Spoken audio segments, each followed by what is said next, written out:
गिर गए नहरी में झूलनिया बासारी में झूलनिया बासारी में सारी दहिया गिर गई बलम के अकवारी में सारी दहिया गिर गई बलम के अकवारी में बलम के अकवारी में बलम के अकवारी में सारी दहिया गिर गई बलम के अकवारी में सारी दहिया गिर गई बलम के अकवारी में सारी दहिया गिर गई बलम के अकवारी में।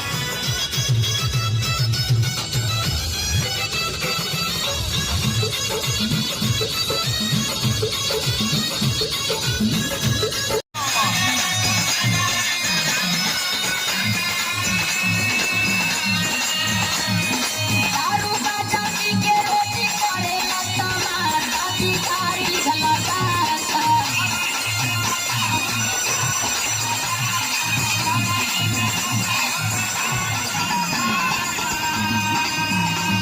एक बात कही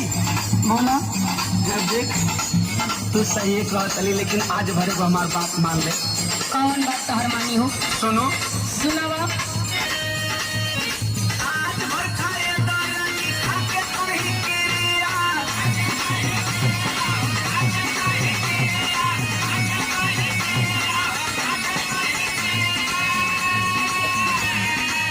औरत के दर्द बुझत कैसन बारू किरिया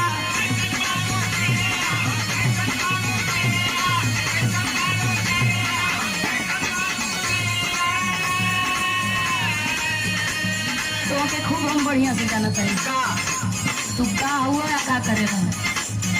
अरे सुन भरोसा कर अरे कतनी बार भरोसा कैले बानी दे सुन अब ऐसे ना मन भी हम तोके बतावत बताओ ना हाथवा दीवाना सनम माथवा पे खाइनी बनावा तनी खाइनी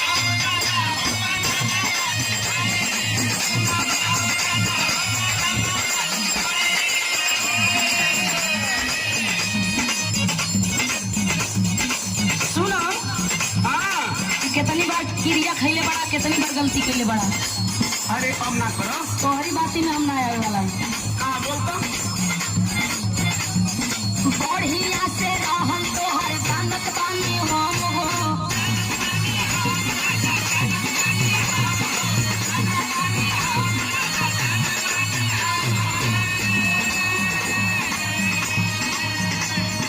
रोजो रोजो खाला तू क्रिया कसम हो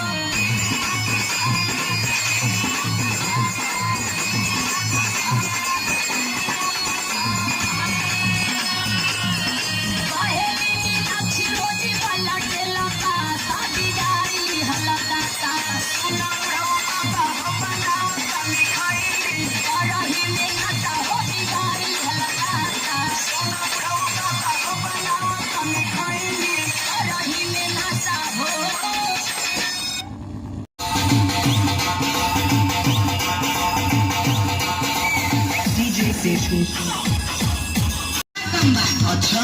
हमारा सुनावा